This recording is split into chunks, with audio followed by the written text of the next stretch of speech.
récupération de Caruana, le tir, goal! Oh, c'est magnifique! Superbe frappe du gauche qui trouve la lucarne! Et l'équipe de Colembossi qui met 4-1, donc Pisino, c'est goal! Superbe frappe à pied de Pisino croisé! Et le redoutable Pisino, on le connaît, l'ONU également, c'est finalement l'ONU qui s'élance! Et qui marque! Alors John et Ben, bienvenue sur cet épisode numéro 13 de l'avant-match. On va parler du match de samedi passé contre le FC Vevey-Sport. Belle victoire, Ben. C'est vrai que c'était une belle victoire. Bon, c'était vrai que c'était un match un peu compliqué. On prend un but assez rapidement, on va dire, sur une erreur de marquage. Après, malheureusement, on arrive à revenir un peu dans le jeu, ou heureusement. Mais il y a l'équipe qui prend un carton rouge, donc c'est plus facile pour nous après. Et puis on gagne ce match de 1 sur la fin. C'était quand même un match un peu triste. John, c'était un match, on peut dire que c'est un peu un derby entre deux équipes en dents de scie au deuxième tour. Je ne sais pas si c'était un derby, mais je crois que c'était en tout cas un match entre deux des bonnes équipes de ce championnat. Et c'est vrai, deux équipes qui font un deuxième tour un peu décevant, mais deux équipes qui jouent quand même bien au foot. Et je pense que ça s'est vu samedi. Et je pense qu'on a été un peu chanceux de l'emporter sur la fin parce que c'était de loin pas notre meilleur match du deuxième tour et de la saison en général. Qu'est-ce qui a fait la différence dans ce match-là ? On n'avait pas beaucoup d'idées dans le jeu. Donc ce qui a fait la différence, c'est qu'on s'est arraché jusqu'au bout. Et d'ailleurs, on le voit sur le deuxième but qu'on marque. On a 3 joueurs qui s'arrachent dans les 16 mètres et qui vont chercher un ballon, qui vont gratter un ballon, et ça nous permet de passer l'épaule. À mon avis, c'est ça qui a fait la différence sur ce match. Ok, donc maintenant on va passer à commentaire des actions. Donc d'abord, je vais commenter le but que vous prenez, Ben. Ensuite, le penalty et peut-être le but plus ou moins partie de billard. Alors, c'est sur un coup de pied arrêté qu'on prend ce but. Donc, coup franc, et malheureusement on est mal placé. Et du coup, il arrive à glisser son pied, le numéro 9. C'est un joli but. Après, on le laisse un peu seul, quoi. Alors, coup de pied arrêté de Leneux. Ça chamaille un peu dans la surface. Ah, on voit plus rien. L'arbitre qui siffle. Penalty, je me retrouve au sol. Alors, Nico pour le penalty. Il tire côté gardien, mais super bien tiré. Ce qui prépara sa grande soirée après. Alors Fabien Cadéja est au départ de sa action. Ensuite, on voit un joli centre de Jérôme Kerouédan. Et là, c'est comme tu as dit, la partie de billard dans les 16 mètres avec plusieurs sauvetages des défenseurs sur la ligne. Mais là, on voit que nos joueurs se battent et Nicolas Leneux est là pour récupérer le ballon au bon endroit. Ça me fait plaisir pour lui parce que je pense que c'est un but qui vient récompenser une belle saison de sa part. Ok, un joli doublé. Un joli doublé de la part de Nico. John et Ben, merci pour ces commentaires de ces actions extraordinaires durant ce match contre Vevey. Maintenant, on va faire un tout petit bilan on va commencer par toi, John, vu que tu es là depuis le début de la saison. Comment tu as vécu cette saison ? Je pense que je l'ai vécu au rythme de l'équipe, avec des hauts et des bas. Un manque de régularité, mais des belles choses par moments. Je pense que si on doit retenir quelque chose de cette saison, c'est la belle ambiance qu'il y a entre nous. On peut avoir quelques regrets, je pense, sur certains matchs, au début du deuxième tour notamment. Je pense qu'en empochant quelques points de plus, on aurait pu vraiment jouer le haut de tableau. Je crois que dans l'ensemble, on peut être fier de ce qu'on a fait cette saison. On bat notre record de points et on continue à s'améliorer. Et c'est ce qu'on essaie de faire ici à Cholet chaque année. Et par rapport à ce championnat, donc il y avait 8 équipes genevoises. Si je dis pas de bêtises, Mehdi lors d'une émission sur les Mans Bleus, il faut constamment se battre contre les autres équipes genevoises. C'est un peu bénéfique pour les équipes vaudoises et valaisannes en fait. Enfin, l'équipe valaisanne qui est unique, le FC Sierre. Écoutez, je sais pas, je pense que tout le monde fait grand bruit de ces derbys genevois, mais après un match de foot, ça reste un match de foot. Et puis c'est pas plus simple de jouer contre Sierre que de jouer contre Perlis-Certoux ou Bernay. Donc pour nous, chaque match est un match de foot. C'est vrai, quand les Genevois, on se met parfois des bâtons dans les roues, mais au fond, on est tous là pour gagner et faire des points. Donc je crois pas qu'au final, ça fait une si grande différence, le nombre d'équipes genevoises dans ce groupe. Ben, toi qui es arrivé en mi-saison, comment s'est passée ton intégration au sein de l'équipe ? Alors super bien, d'ailleurs je remercie toute l'équipe de m'avoir accueilli ainsi. C'est vrai que superbe ambiance, ça donne envie de jouer au football, il y a beaucoup de plaisir. Et c'est ce qui donne envie de se dépasser chaque match, quoi, dans tous les combats qu'il y a. C'est vraiment une belle équipe et là j'ai rien à dire et d'ailleurs je remercie tout le monde. Et comment tu as vécu ce deuxième tour ? Alors ce deuxième tour, au point de vue du résultat, c'est un peu mitigé, quoi. Il y a eu des hauts et des bas.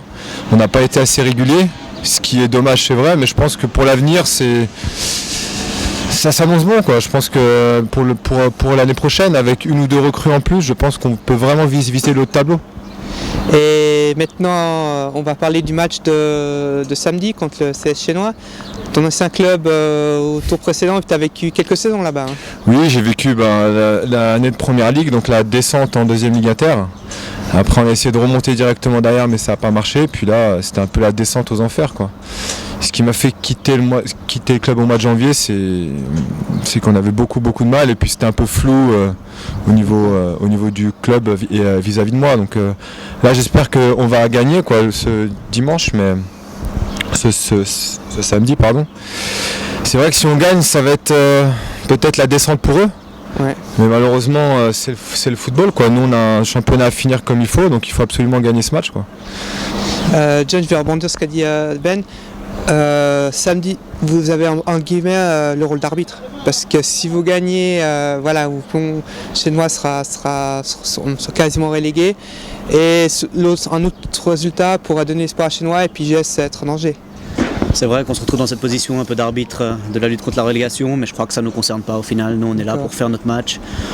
Comme j'ai dit avant, on a des choses à se rattraper par rapport à ce deuxième tour, on a des choses à se faire pardonner. Je pense que maintenant, il faut qu'on fasse 6 points sur nos 2 derniers matchs pour pouvoir dire qu'on a fait un deuxième tour plutôt réussi. Effectivement, et puis finir, si tout va bien, 2 matchs, donc 6 points en jeu. Finir à 46, donc ce serait extraordinaire. Je pense que vous battrez le record de 12 points, sauf erreur, si mes calculs sont bons. Pour la saison prochaine, je pense que c'est un peu trop tôt de parler d'objectifs, mais est-ce que c'est toujours jouer les premiers rôles? Bien sûr. Je crois qu'on a montré cette année qu'on avait le potentiel pour. On peut faire confiance à Mehdi pour faire un bon recrutement. Qui mettent la main à la poche un peu. Qui mettent la main à la poche, exactement. Et je crois qu'avec encore quelques nouveaux joueurs et le même état d'esprit, je crois qu'on peut viser encore plus haut la saison prochaine. Tu partages ta vie, Ben? Oui, je suis d'accord. Si Mehdi arrive à faire le recrutement qu'il m'a dit, quoi, donc avec 2-3 contrats en plus, je pense qu'on peut faire une grosse saison, quoi. Après, ça va dépendre aussi des joueurs qui vont en rester, parce que j'ai entendu qu'il y aurait peut-être 1 ou 2 joueurs qui vont nous quitter, mais si on arrive à remplacer ces 2 joueurs-là, plus Emilio qui arrête aussi en fin de saison, donc c'est quand même un gros départ, donc il faudra aussi remplacer quelques joueurs, quoi. Effectivement, des joueurs cadres. Les joueurs cadres de l'équipe. Donc là, il faudra faire un bon recrutement, mais on peut faire confiance à Mehdi. On peut ou pas, mais on va essayer de pouvoir quand même. On peut leur faire 100% confiance aussi à Pierre-Yves qui est très renommé sur le football genevois. Pierre-Yves, je me fais pas de soucis, c'est plus par rapport à Mehdi que j'ai un peu plus de soucis quand même. D'accord, c'est-à-dire c'est par rapport au recrutement, quoi. Est-ce qu'il va trouver les bonnes paroles pour faire venir un joueur? Parce que je sais qu'il a un peu de mal, donc on verra bien. Non, il n'y a pas de souci, on peut lui faire confiance. Maintenant, on passe au tac au tac. Alors, tac au tac assez particulier. J'ai pris 4 des 7 péchés capitaux. Donc, et puis la 3e, c'est par rapport à un jeu télé, vous comprendrez plus tard. Voilà. Alors, on va commencer par toi, John. Quel est le joueur le plus orgueilleux? T'as vraiment de l'orgueil. Yannick Bijard, je pense, c'est quelqu'un d'assez fier. Et le plus gourmand? Ah, ça, je crois que c'est Michael Bleve. Je parle du terrain de foot, je parle pas du repas là. D'accord, ok. Et quel est le maillon fort de la saison? Le maillon fort de la saison? Bon, je voudrais pas qu'il attrape le melon, mais je crois que je l'ai dit avant, je pense que Nicolas Leneux fait une très belle saison cette année et je pense qu'il faut lui rendre hommage par rapport à ça. D'ailleurs, un très bon doublé ce week-end qui a permis de faire la victoire à Coleb aussi. Maintenant, on va passer à toi. Excusez-moi, c'est un petit cadeau pour vous. Ouais, vas-y. C'est pas la mienne, celle-là, moi elles sont pleines. Ok, merci, c'est sympa, c'est gentil. Voilà. Merci Cédric, qu'on félicite pour ce nouvel événement. Merci pour la troisième fois. Voilà, on va le féliciter encore. Ben, alors quel est le joueur le plus paresseux? Le plus paresseux. Oh là là. Moi, non? Non, paresseux. Comment? Tu peux te tailler. Je peux me tailler? Non, le plus paresseux, Mehdi Desroisiers. D'accord, ok. Pourquoi il va le prendre? Non, au niveau de la colère, le joueur le plus colérique. Plus colérique, Emilio. D'accord. Quel maillon faible la saison? Celle-là. Dijou. Parce qu'il a fait Un match, je crois, cette saison.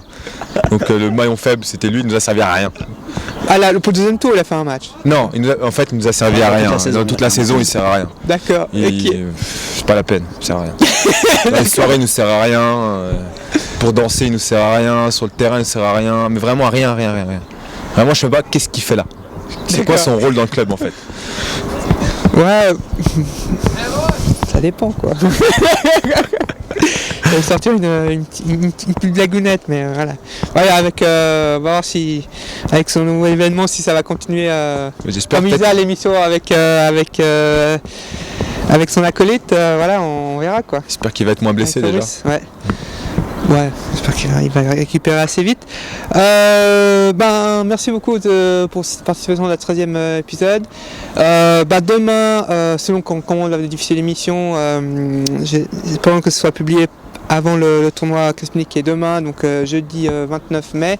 Sinon, c'est un bon tournoi Crespinic demain. Vous êtes présent demain Moi malheureusement non, mais j'avais un événement prévu avant donc. D'accord, ok. Et puis Dan. Non, bien sûr, on est présent pour les jeunes du club, c'est important. Effectivement, et puis ce sera filmé toute la journée, donc je serai aussi présent pour ça. Merci beaucoup, et puis les objectifs 9 points sont déjà bien partis avec 3 points contre Vevey, donc il reste plus que 6 points en jeu. Ouais. Et finir espérant dans les 4e ou 5e places. Okay, merci beaucoup, bonne rentrée.